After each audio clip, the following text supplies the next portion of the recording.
Good morning to you. We've got Ben Nunn here. He used to be Sir Keir Starmer's Director of Comms, and also Lauren McKevitt, former Special Advisor for the Conservatives. What about the SNP, the change of leadership? We've now got a new leader in the shape of Humza Yousaf. Victory followed a divisive campaign, but I mean, as unedifying is how Nicola Sturgeon described it. But all leadership campaigns are unedifying. So let's set that aside. But he appeared to acknowledge, how divisive it had been during when the result was announced.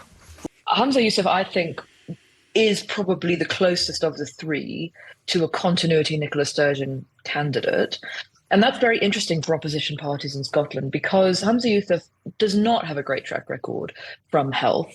This was a health minister who never once met A&E targets, who never once met cancer waiting targets, who never once met the 90% target for child 18-week waiting lists.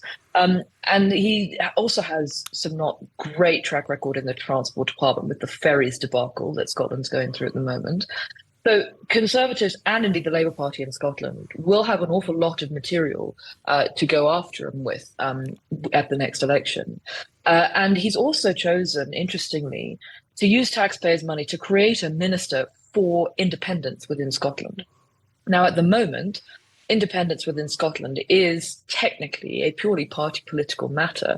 It is not something over which the government in Scotland have constitutional control. That element still rests with Westminster. It's something that they disagree with, but it still rests with Westminster. And it's going to be very interesting to see whether or not Humza Yousaf can keep hold of Scotland's SNP's electoral position within Scotland. Because, of course, Nicola Sturgeon resigned at a point at which independence had slipped to 42% in the polls. And it's going to be interesting to watch over the coming 2 years, whether or not the continuation of poor public service delivery in Scotland is something that Humza Yousaf can address, or whether or not it's something that eventually poisons the SNP's electoral capabilities. But it is a gift. It is potentially a gift for Labour. I mean, is it going to be the open goal? Some are saying if there's the by-election there now. I don't think it's a gift, but I do think it's an opportunity because there is very little I agree with Nicola Sturgeon on. I think her project of independence is flawed, and I think her track record in government is poor. But she was a giant in Scottish politics and in British politics. I think she was the best communicator in politics we've had in this country since Tony Blair. She's extraordinary.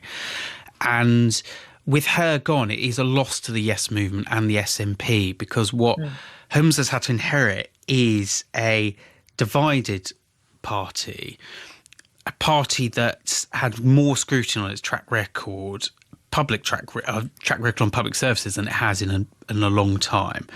And he's now got a resurgent Labour Party. So it is a opportunity for the Labour Party, but there's still a lot of work that needs to be done. And I think sometimes we patronise voters a little bit and think, oh, well, just because the leader's changed, they're all going to swing to Labour. That's not true. Ultimately, Labour's got to make the case for voting Labour in Scotland, just as it needs to do in England, Wales, at the next election.